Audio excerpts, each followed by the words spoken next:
This Seamus. Me, Andre.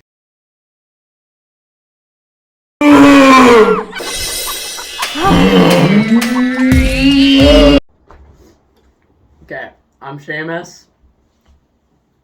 And this is Andre. The novella explores through its various characters aspects of companionship. Candy doesn't want to lose his loyal companion. Curly's wife feels trapped in an overprotective marriage that keeps her lonely. Help me! And Crooks is bitter and used to loneliness due to ostracization for being black.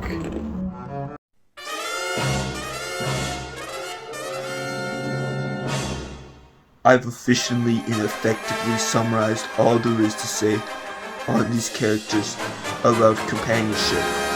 So this vlog is going to mostly concern George and Lenny's relationship. The relationship between George and Lenny could hardly be described as a friendship. Lenny is George's responsibility. My name's George. I live ranch to ranch. I used to bully Lenny, but I'm a changed man now. Hey, I'm Lenny. I love rubbing animals, but they don't love rubbing me back, if you know what I'm saying. I'm a registered idiot. My IQ's below 80 on a good day. George both cares for and resents Lenny. He hates all the trouble that Lenny causes him, withholding him from everything he wants to achieve. Lenny's one desire in life is to rub soft creatures. George withholds Lenny from everything he wants to achieve, too. No! Put the mouse away! Lenny doesn't like upsetting George, so he tells George, If you don't want me, you only just gotta say so. And I'll go off in those hills right there, right up in those hills, and live by myself. And I won't get no mice stole from me.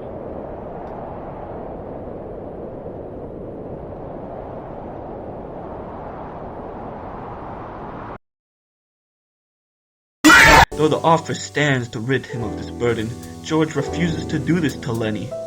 George constantly expresses the will to leave Lenny, but knows Lenny can't survive on his own. George cares about Lenny, but that hardly makes them friends. Lenny looks up to George as a paternal figure of sorts. Since he severely lacks intelligence, he's entirely reliant on George to be infinitely wise and infinitely correct.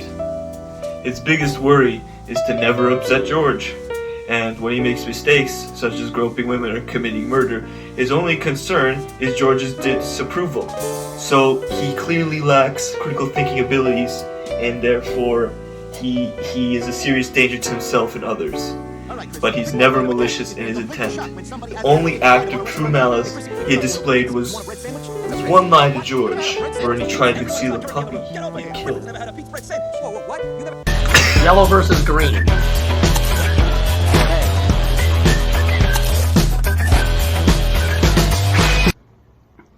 It's a little bit more sour than the rest. A little lemon. It's a bit more lime, so it's like the opposite. I'm gonna go yellow on this one. Remember that candy guy? Yeah. He had to shoot his dog. Remember that character Lenny? I'm Lenny. George shot him. Now wait a minute, I thought... Now listen real closely. Man, this video taking too goddamn long. Alright, calm down. I'll speed up for you.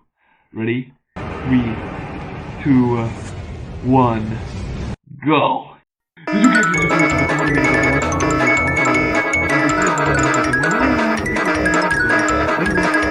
Hey, if you care about it so much, why don't you read the script yourself?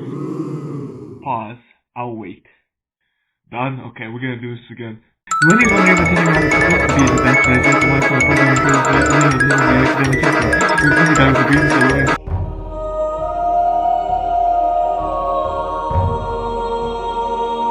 Alright, now I'm not gonna repeat any of that. Well, it's gonna take too long anyhow. So here's just the remainder of the video.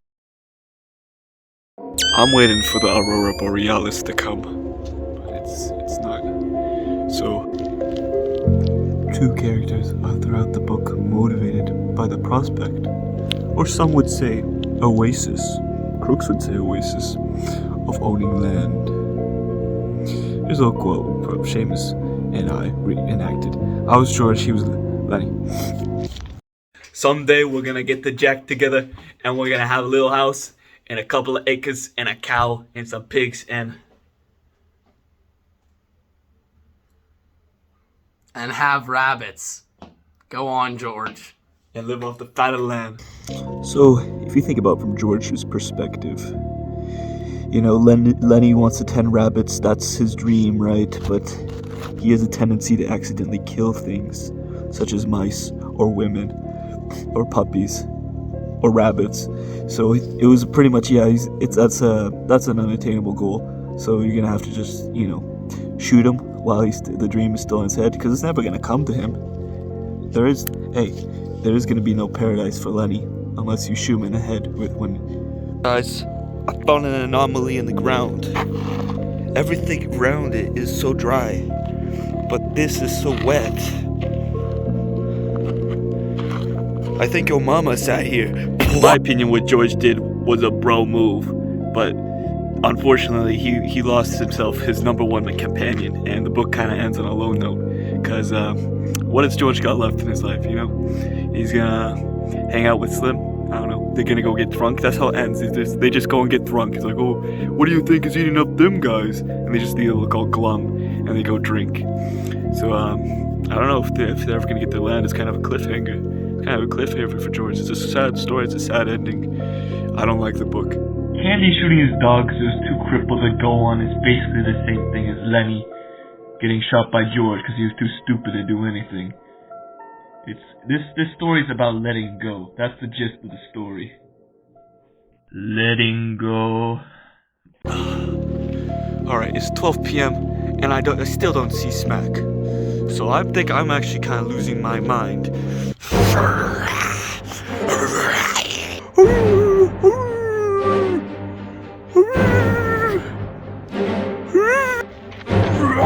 Alright, well, I guess I'm going home.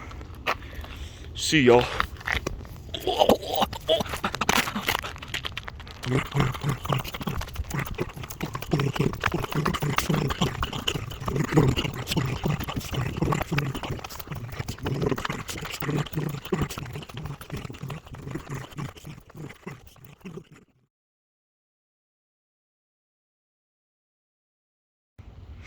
Look at this. Look! This is just your average goalpost, right? No, it's not. Because underneath the goalpost is actually where Messi Ronaldo was buried after he died. Rest in peace, my brother. Greatest soccer star of all time. You're still here, dude? What the hell, dude? Get out of here. Scram!